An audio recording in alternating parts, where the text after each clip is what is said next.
The market was louder than any battlefield the human had ever seen.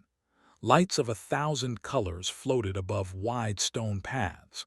Creatures of every shape moved between metal stalls and living tents. Some walked on legs, some slid on coils, some floated as if the air itself carried them. Voices mixed together, clicks, hums, deep roars, soft songs, until sound became a living thing. The human, named Aaron Cole, moved slowly through the crowd. He wore simple travel armor, not military gear. His face was calm, but his eyes never stopped watching. He had been on many worlds before, but alien markets always made him uneasy. Too much trade, too many lives reduced to numbers. Aaron was not here to buy goods. He was here to observe, to understand, and if possible to stop something terrible. He had learned about this place from whispers on distant stations, a market where contracts were sold, not bodies, not flesh, but bonds, legal, cultural, and cruel in their own way. They called it the bond exchange. Most species claimed it was ethical, voluntary, traditional. Humans disagreed. Aaron stopped near a wide circular platform made of smooth black stone. Above it, glowing symbols shifted in the air, translating the words spoken by the sellers. Labor bond, 6 cycles, skilled engineer. Survival bond, frontier species, high endurance. Love bond available, emotional compatibility guaranteed. Aaron felt his jaw tighten at the last words. He had seen labor contracts before, even survival bonds. Those were bad enough. But love bonds were something else. They tied emotions to law, loyalty enforced by culture, affection treated as a resource. He stepped closer. On the platform stood several alien beings.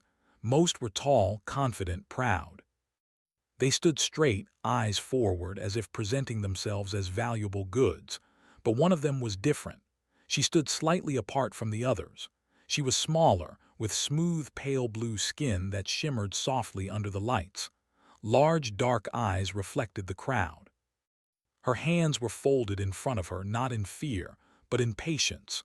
A thin band of glowing symbols rested around her wrist, marking her as available, a love bound.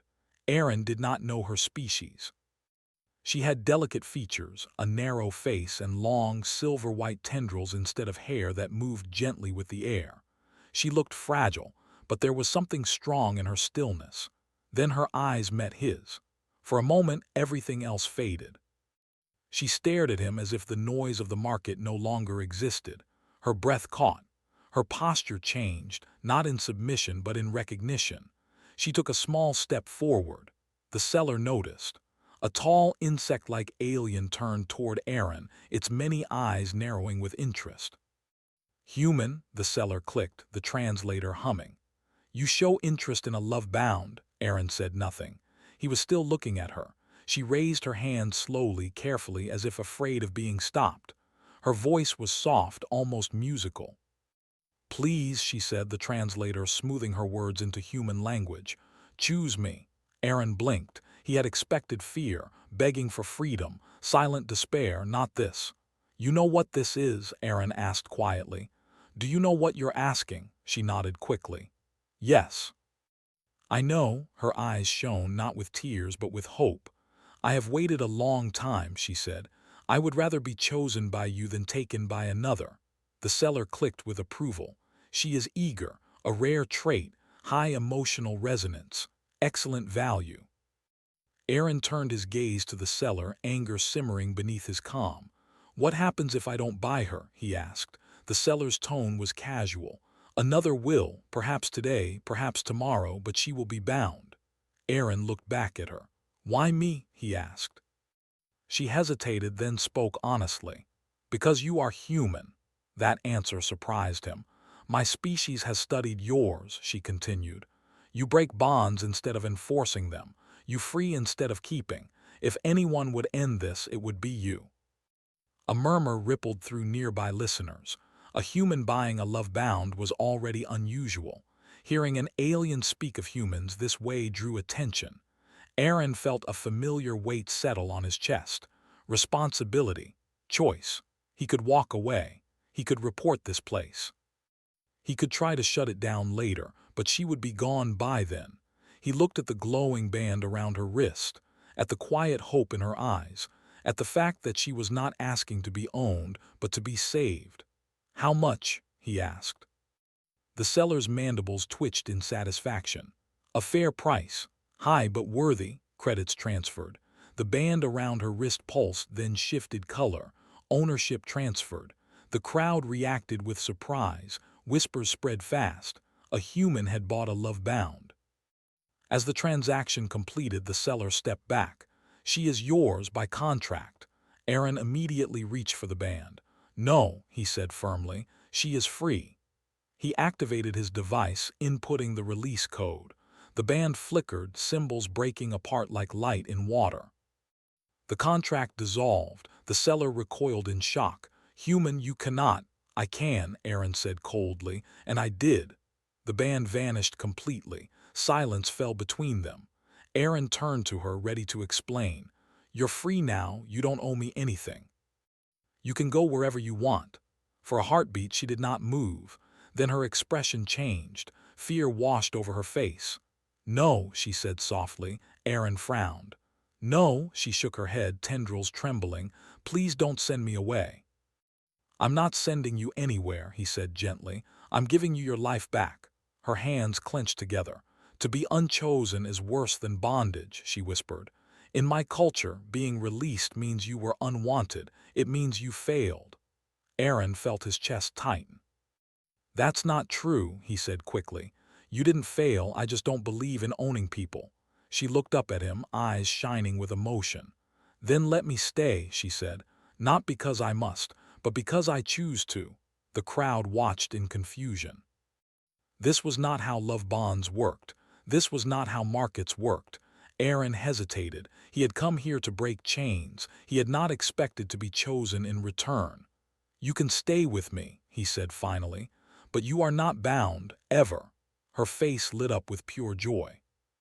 "Thank you," she said, voice full of emotion. "I will walk beside you, human." As they turned away from the platform, whispers followed them, some mocking, some angry, some curious. The galaxy had just seen something rare. A human had bought chains only to break them. And an alien who had known only enforced devotion was smiling brighter than the market lights, because for the first time in her life, she was not owned. She was chosen. The docking bay was quiet compared to the market, but the silence felt heavy. Aaron's ship rested at the far end, a medium-sized exploration vessel with worn paint and patched armor. It was not impressive, but it was strong. It had carried him through wars, evacuations, and places no map liked to remember. The alien woman walked beside him, her steps light, careful, as if she feared the floor might disappear. She stayed close, but not touching. Every few moments she glanced at him, then quickly looked away. Aaron noticed. When they reached the ship's ramp, he stopped. "You can sit inside," he said gently. "I need to finish some paperwork with port control." She nodded immediately. "I will wait." Her obedience made him uncomfortable, though he knew it was not forced anymore. Inside the ship, she sat exactly where he pointed, hands folded, posture perfect. She watched the doorway as if guarding it. Minutes passed. Aaron returned and sealed the ramp. The ship hummed softly as internal systems activated. "You don't have to sit like that," he said. "You can relax." She straightened even more. "I am relaxed." He sighed quietly and sat across from her. "What's your name?" She blinked. "I was not given one after selection." "What about before?" he asked. She hesitated. "It is faded, but you may call me Lyra."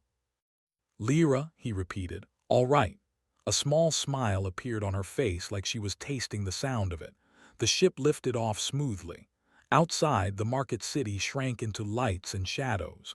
As the stars stretched into lines, Lyra's breath caught. She had traveled before, but never like this. Not without a contract active, not without orders filling her mind. Now there was only silence, too much silence. Her hands began to shake. Aaron noticed immediately. "Hey, what's wrong?" She pressed her palms together. "The bond is gone," she said. "There is no directive, no pull." "That's good," he said softly. "That means you're free." Her voice trembled. "It feels like falling."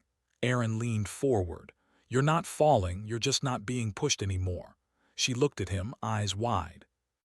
"What do I do?" The question was honest, terrifyingly honest. "You do whatever you want," he said. Her tendrils drooped slightly. "I do not know how." That hit him harder than any accusation. Aaron stood and went to a storage unit. He pulled out a thermal drink pouch and handed it to her. "Here, try this." She took it carefully as if it might explode.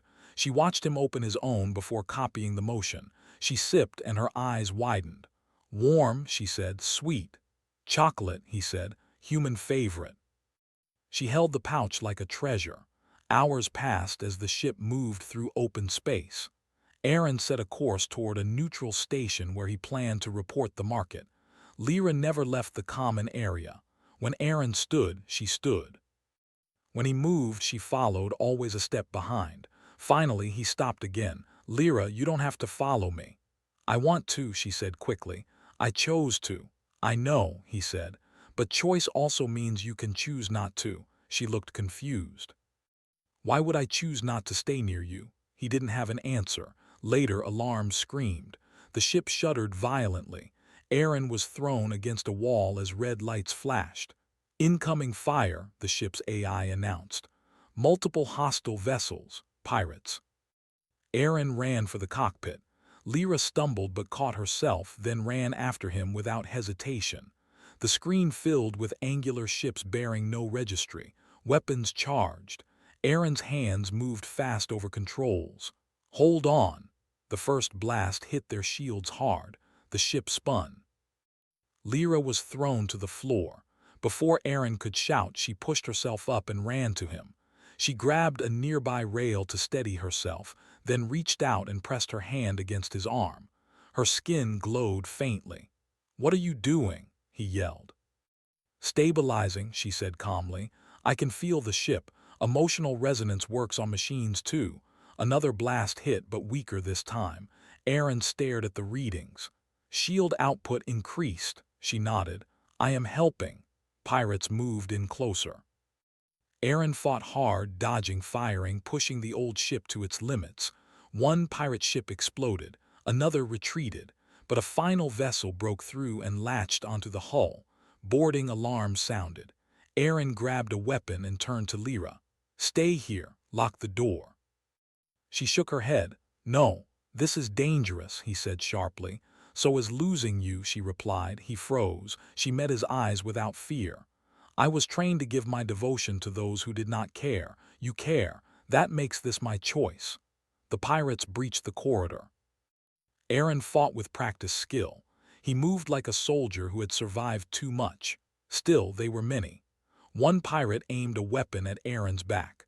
Lyra screamed, a sharp, ringing sound, and lunged forward. She slammed into the pirate, knocking the weapon aside. The blast burned the wall instead of Aaron. The pirate turned on her. Aaron shot him. Silence followed. The remaining pirates fled. The ship drifted, damaged but alive.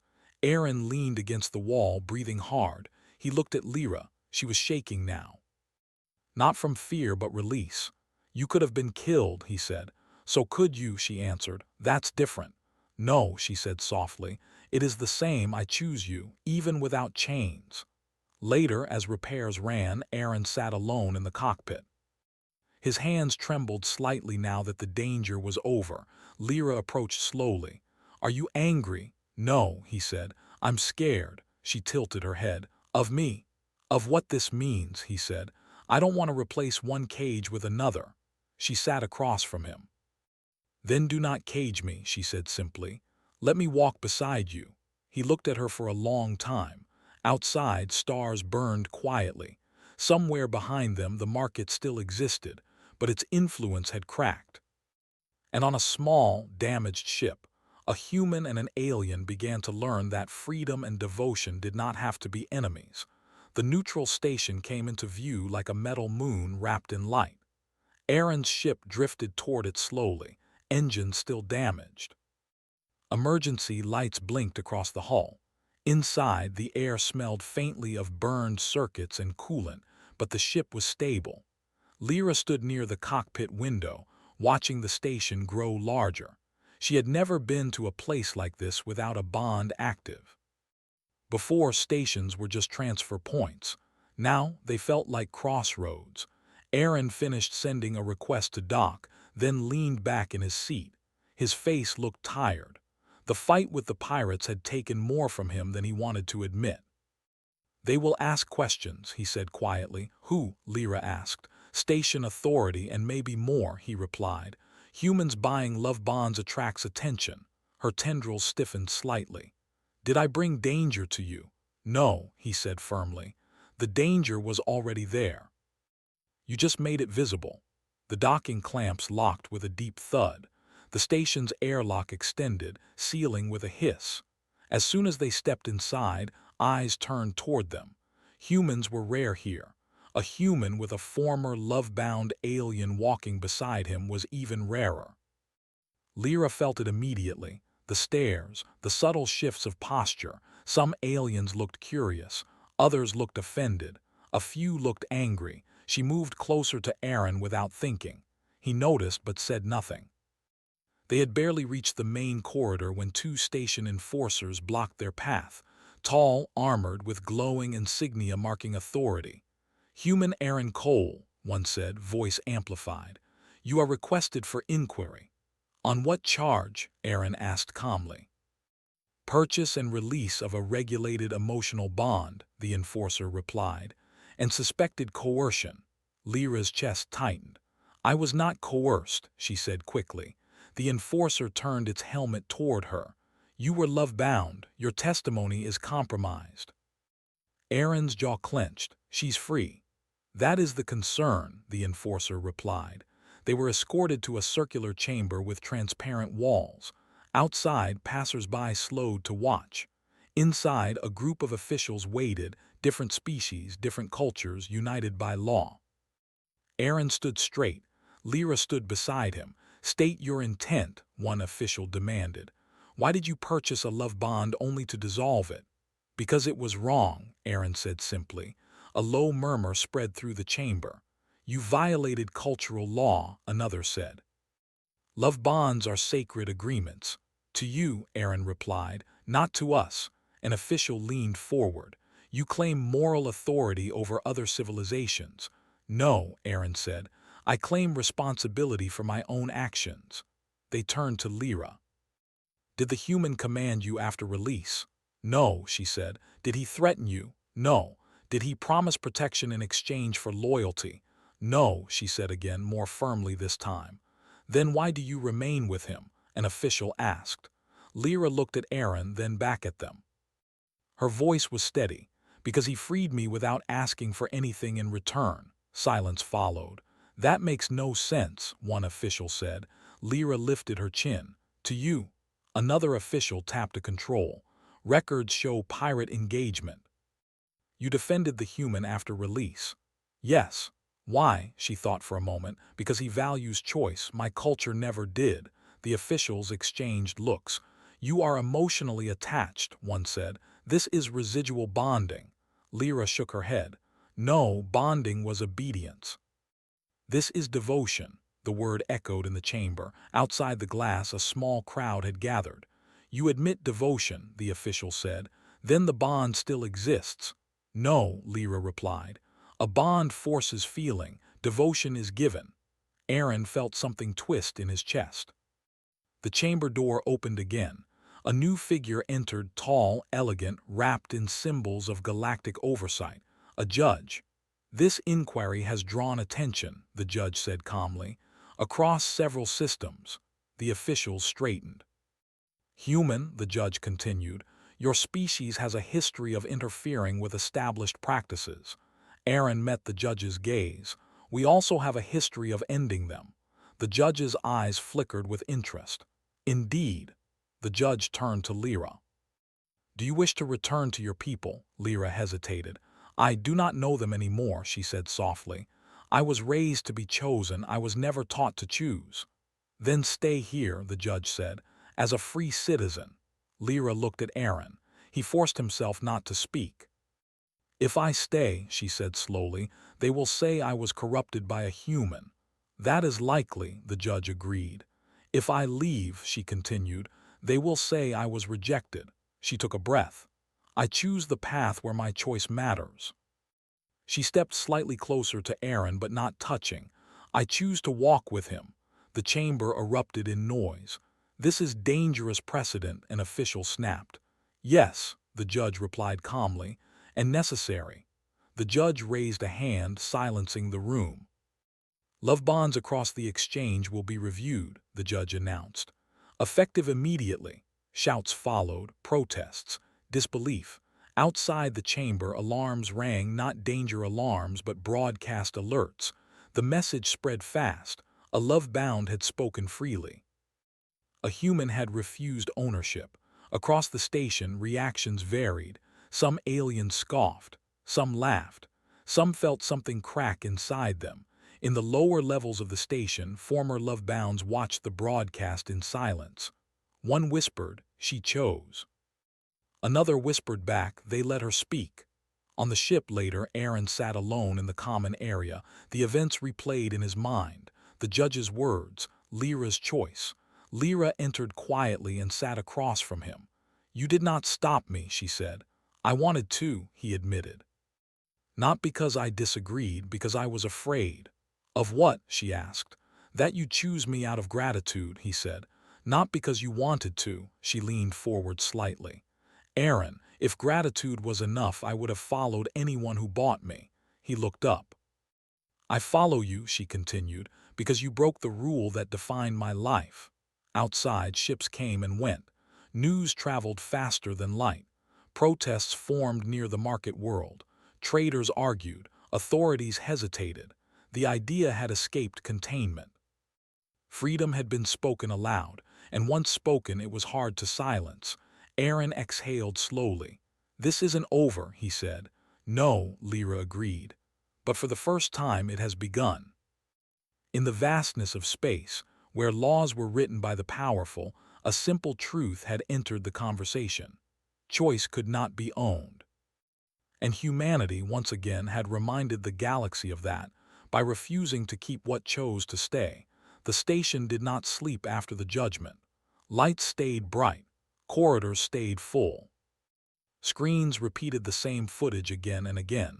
Lyra standing tall, speaking without a bond, choosing freely. Every replay added new whispers, new arguments, new fear. Aaron felt it everywhere they walked.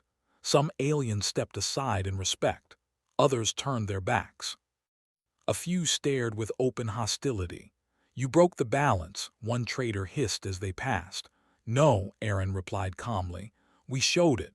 Security escorts followed them, not as prisoners, not as guests, but as a problem no one wanted to mishandle.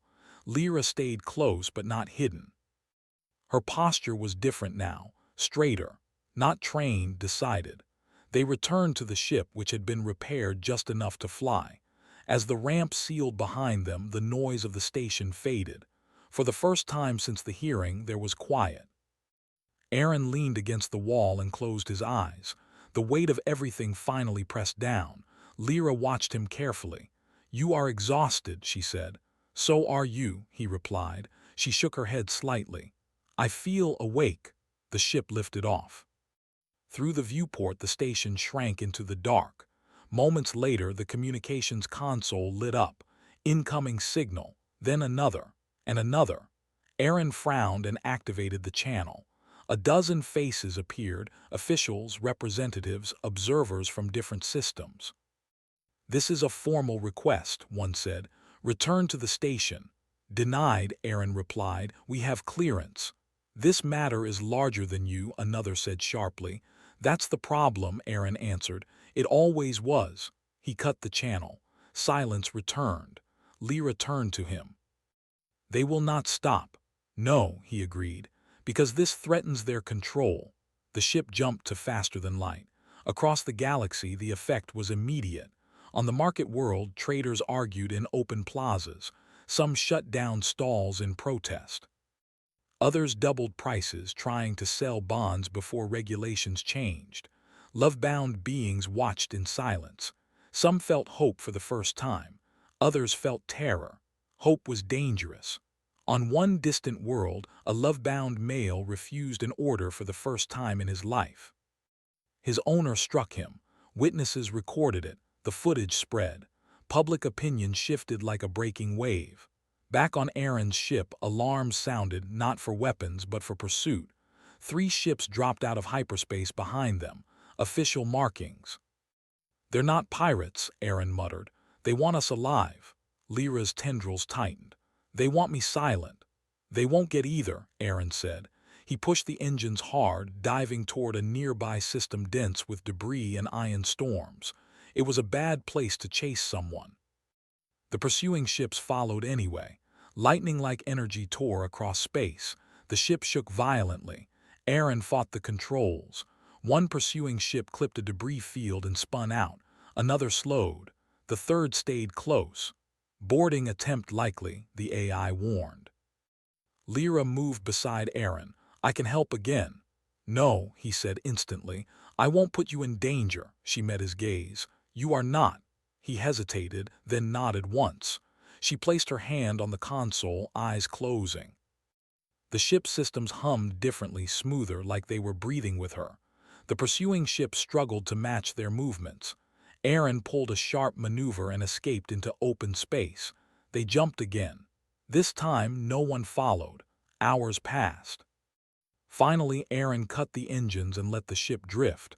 Stars surrounded them, silent, endless. He turned to Lyra. "You could have left back there," he said.